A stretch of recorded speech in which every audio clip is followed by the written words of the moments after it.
Rahmatli qaynonamlar bor paytlarda haftasiga kamida 2 marta qovoli somsa yoki manti pishirardim, sababi juda ham yaxshi ko'rardilar. Mana oradan 3 yil o'tibdi, lekin hali bir marta ham qovoli na manti, na somsa qilib ko'raman. Oxiri xo'jayinim 20 kundan beri podvalda qovo yotibdi, shuni pishirib bermasang oxiri chirib tugab yo'q bo'ladi deb urishganlardan keyin bugun obedga issiqqina suyuq ovqatni yoniga qovoli somsa qilmoqchi bo'ldim. Agar u bu joyga bormoqchi bo'lsam yoki nimadir ish boshlamoqchi bo'lsam, birinchi bo'lib qovoni chiroyli qilib qovolaga ozgina shakar, ozgina asal, yog'larni solib, qarsillab pishib turadigan xamirlarga pishirib tayyor qilib, suv ko'k choylar bilan qaynonamlarning oldilariga qo'yardim. Keyin ruxsat so'rasam, har doim yo'q demasdan ruxsat berib yuborardilar. Qovoli somsa eritib yuborardi. Lekin har doim somsadan keyin bir xil narsa uchun gap eshitardim. Listda oldingizmi, ishlatdingizmi, yuvib qo'ying, qayta duxovkaga qo'yib qo'ymang dedilar. Lekin bu hali ham qulog'imga kirmagan.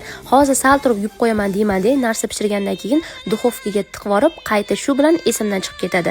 Hozir ham ko'rganinglardek xuddi shunaqa holat bo'ldi. Birinchi qovoli somsa, keyin bolajonli va o'zim uchun tovuqli va kartoshkali somsalarimni duxovkada ketma-ketlik bilan pishirib olgandan keyin suyuq ovqatni harakatini ham boshladim va hammaga obedlarni berib, yig'ib terib, bolajonlarni qorli havoda uxlatib qo'yib, oshxonamni general yuborka qilishga kirishib ketdim. Gazlarim, duxovka, pechlarimni hamma joylarini artib, yaltiratib, kuxonnilarimni ham tozalab qo'yganimdan keyin ko'nglim xotirjam bo'lib, soat 2 gacha vaqtim shunaqa o'tib ketdi.